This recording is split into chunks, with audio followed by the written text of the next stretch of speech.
I think Paul Saladino accused me of being the father of the carnivore diet because, of lectin-containing foods. Plants contain, a defense system against being eaten, and they have a right not to be eaten. But I'll use the carnivore diet for a very short-term period of time when I have somebody who's got really damaged intestinal wall, leaky gut, and they're very intolerant to even really well-cooked plant compounds. If I have somebody with leaky gut or IBS, one of the things I try to take away from them initially is raw plant material, even raw salads. I'll have them, cook their romaine lettuce and make it into a soup, or pressure cook it, and that works for most people. But I have some people who are just so sensitive to these compounds that, to me, it's worth trying to break that cycle and use my version of a carnivore diet for a month, 2 months, 3 months, but then start reintroducing these things once we measure that the intestinal wall is beginning to heal. And we can measure these things, and for the most part, it happens. But long term, how most people practice a carnivore diet, to me, is probably one of the best ways for short-term and long-term bad health that I could possibly come up with.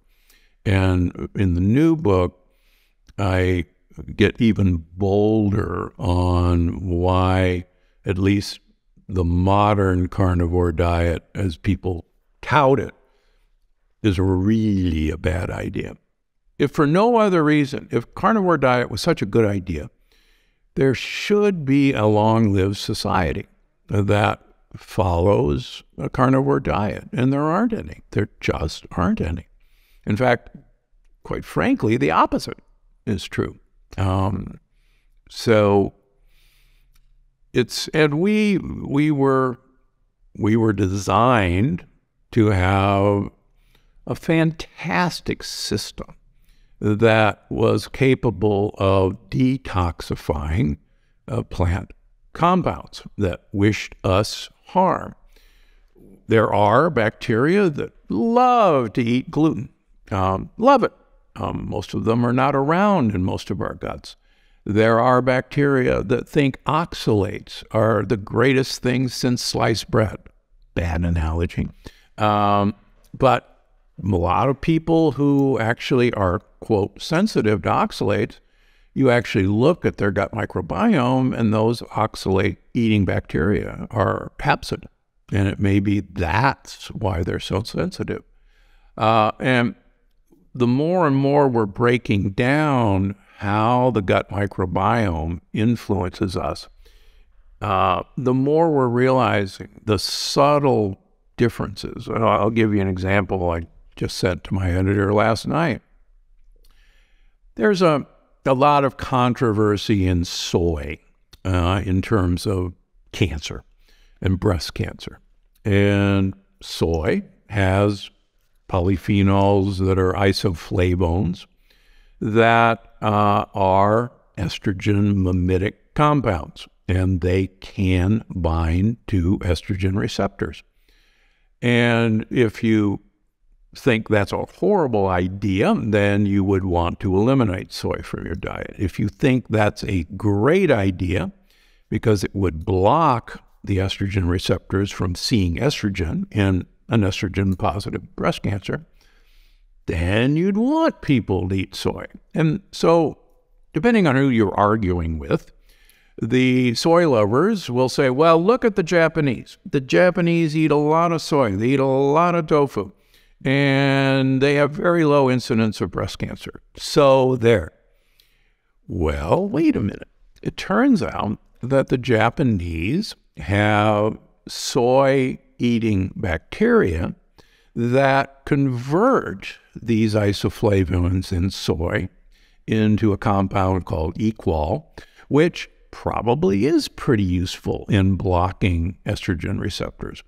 But most people don't have those bacteria. And so now you begin to see, oh, soy was beneficial to the Japanese because they had bacteria that can convert those polyphenols into a useful compound. But most of us don't have that. And so we're having a real fun time figuring out, the nuances of the gut microbiome and why that probably has a big effect in what we've observed, thanks to the Human Microbiome Project. And when it comes to lectins specifically, have there ever been found a group of people that can handle those, given their gut bacteria? Oh, yeah. And don't forget, the amazing thing is, almost all societies used fermentation to detoxify the lectins in their food.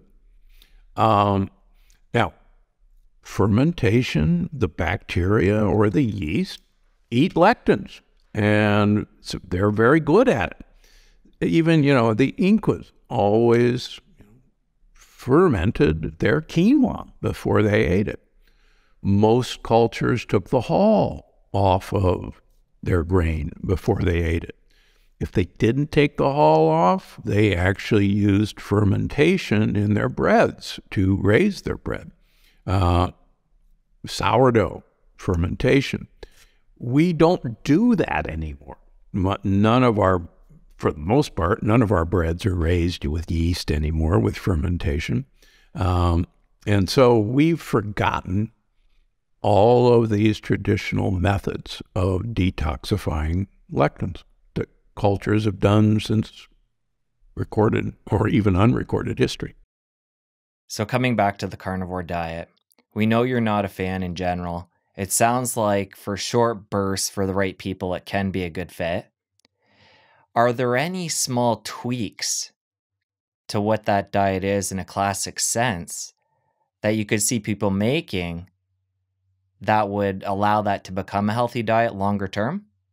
The problem is that we don't have a good system for making beneficial animal protein.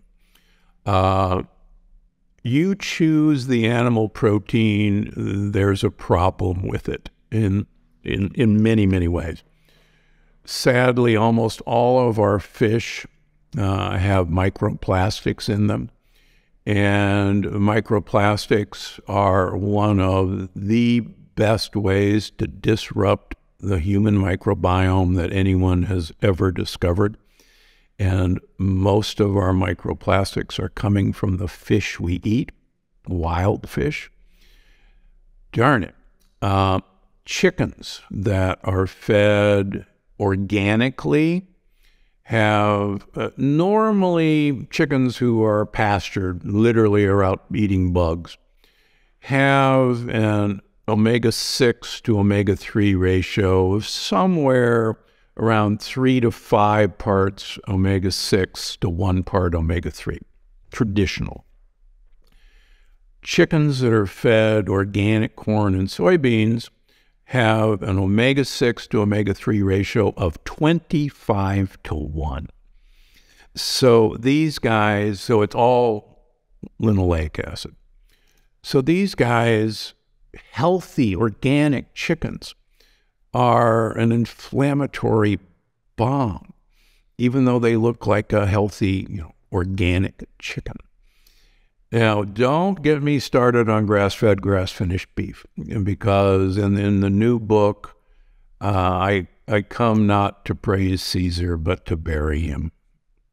If you enjoyed that clip, press here for the full episode. I'll see you over there. So what we're learning, sadly, is, you can have microscopic, nanomolecules of these things, but because they never